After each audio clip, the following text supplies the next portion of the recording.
This isn't a podcast about next yoga pose, breathing technique, or a wellness tip. This is a real conversation with the people behind the practice. Yoga teachers who are creating meaningful impact in the lives of their students. Today, we will explore their journey, their transformation, their philosophy, and the impact they are creating to the society. Thank you so much for coming to this podcast.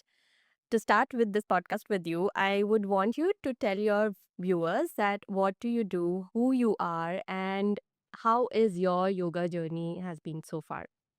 I started my yoga journey when I was, I think, 12 or 15 years old. Wow. So it came from family, and I didn't want to come into yoga. My brother was one who pushed me into yoga. Okay. So I wanted to become an TV reporter. So I wanted to be on TV, but somehow my brother convinced me, why don't you try health and fitness and do try yoga? I thought, okay, let's try it as something good because I was into fitness. I was doing yoga earlier also. So I got admission in Haridwar for my master's in yoga, but the life was very different. Like we do have a life here that was fully Gurukul college. Yeah. So we used to get up in the morning, 5 o'clock, start our day with yoga, perform yagya. So whole day with like different kind of rituals, study, uh, reading or learning all kind of yoga practices like philosophy, anatomy, everything. So it was a good journey, and that 2 years shaped me very well. What I'm today, I think that time, that 2 years had shaped me very well. Yeah, it sounds very fascinating. Like the whole 2 years, your routine was so sattvic, you can say, right? Like getting up early, Yeah. going to Five bed on o'clock. time, and doing all the philosophical work, doing yoga throughout the day, actually following the whole Ashtanga yoga in your life. You've made So, actual yoga you were following. So that was the beginning of discipline. That's what Yeah. we talk in yoga. Discipline is something, is a base form. So I learned discipline from there. And yeah, that's what my journey to begin. Like I started my journey from there. All right, beautiful journey so far. Now, as a yoga teacher, what is your unique selling point? What offer are you giving to your students? What is that transformation that you're offering to your clients? I take classes or I take session for people who are suffering or who are having some pain, like knee pain or any injury. So basically, it's a prehab or rehabilitation I do. It's a muscle memory technique I teach my people. And yeah, mostly on the stress management.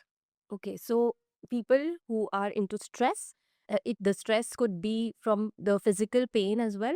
So you cater to those people. And is there any age limit? No, not at all. It can be any People with age. any age, they can come to you. Any gender limit? No, I do everybody, like Oh, all genders. Yeah. and your classes are offline, online. How do you practice? Because it's about pain. It's about very the posture has to be very crucial, Yeah. right? So how do you cater with these students? So I mostly take offline sessions. I don't prefer online if I'm taking like first time. I have never seen the person and they are in the pain and they want to do with me. I I would love to take 1 or 2 sessions with them.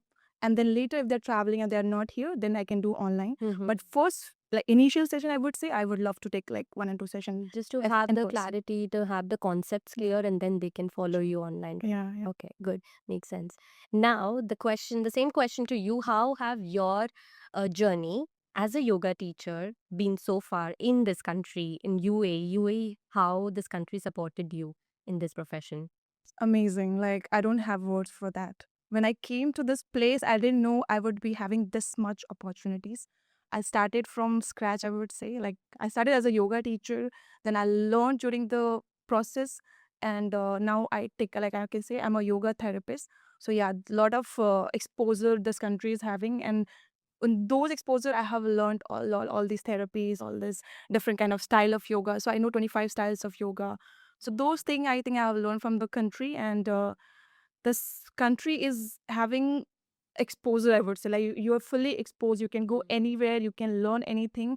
There is no limitation, and you have visibility also. Yeah. So you're very visible. You're very much exposed to people. So you go learn. So I think I have learned a lot, and I don't have word to say, but like it's beyond my expectation. Did you have an experience in your own country after you got your degree?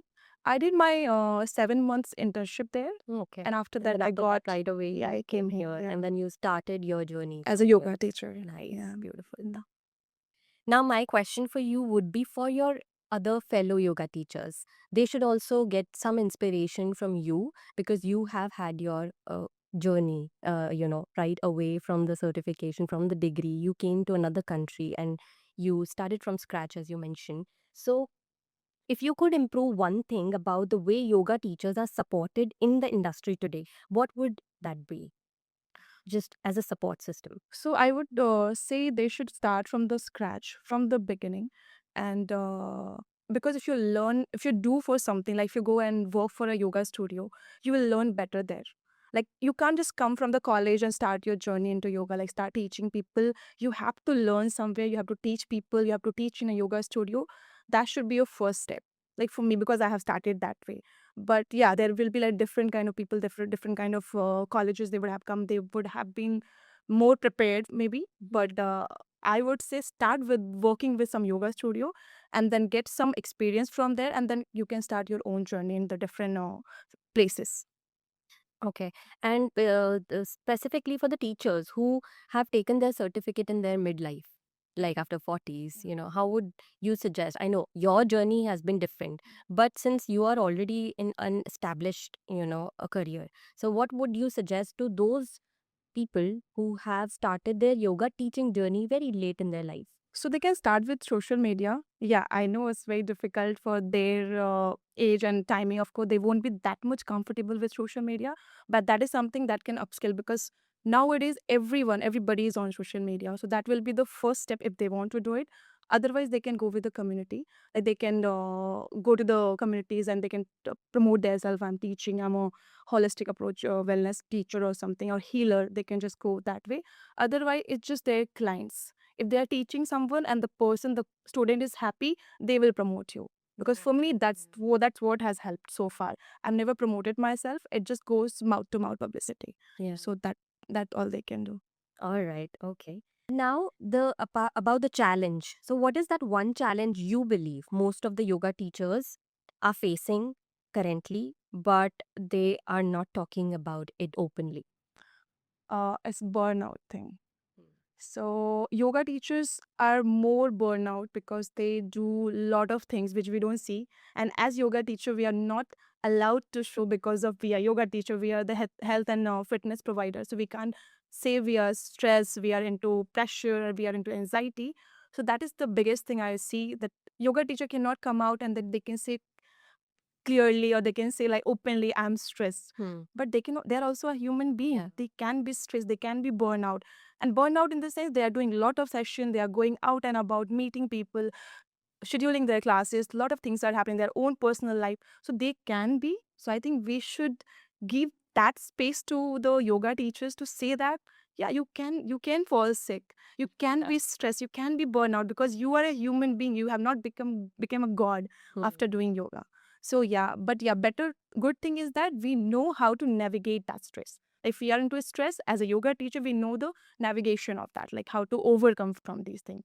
But that's what I have felt so far, because yeah, this is something I always hide. I won't say hide, but I would not say if Of I'm course, yeah, stressed and because all. students come to us seeing us as an ideal person, right? I want to look like her, or I want to be like her, or, when they are stressed, we are talking to them or healing them. Yeah, So we should not have that, stressed exactly. energies at that point of time. So that is really, good thing that you opened up with.